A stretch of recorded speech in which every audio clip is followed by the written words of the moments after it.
Rafael. Calma aí, né? Vou me molhar tudo, né? Vai ficar negro. O quê? Vai ficar negro.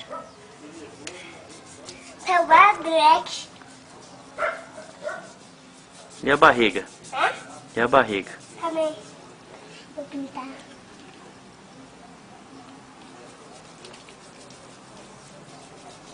E o pescoço? Também vou pintar. Por que tá se pintando assim? Ah, por quê? Porque eu sou Black.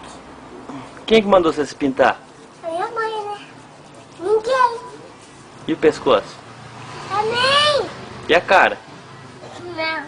Hã? Não. Vamos ver. Mas você não faz pintar demais, tá? Ó. Não faz pintar demais.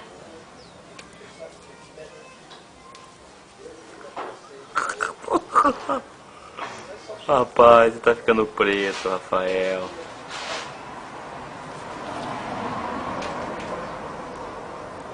Mas por que você tá fazendo isso? Hã? Por que você tá fazendo isso? Por quê? É. Quem te deu essa ideia? Hã? Quem que te deu essa ideia? Eu, né?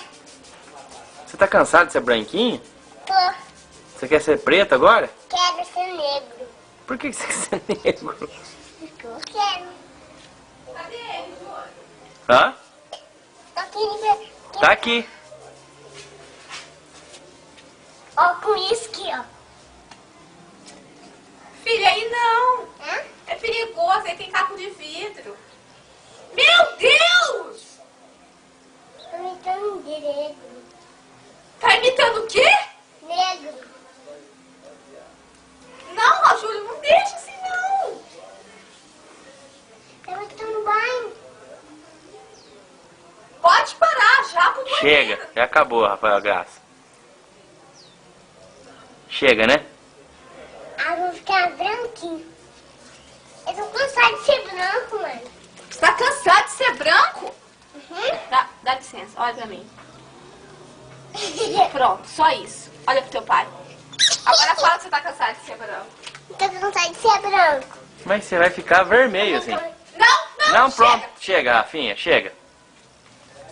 Chega. Põe no banho, Júlio. Vai tomar banho agora. Eu não quero mais ser, eu não quero mais ser branco. Vai ser branquinho. Você não quer ser mais branquinho? Não, eu quero ser negro. Neguinho? É. Rapaz, mas você tá bonito, hein? Olha só. Meu Deus do... E agora? E agora? Você sabia que você não vai tomar banho? Hã? Você não vai tomar banho desse jeito. Deixar aqui você para o Sérgio ver você. Beleza? Hã? Vamos lá tomar banho? Hã? Chama sua mãe pra Tira mim. foto de mim. Hã? Tira foto. Então tá bom.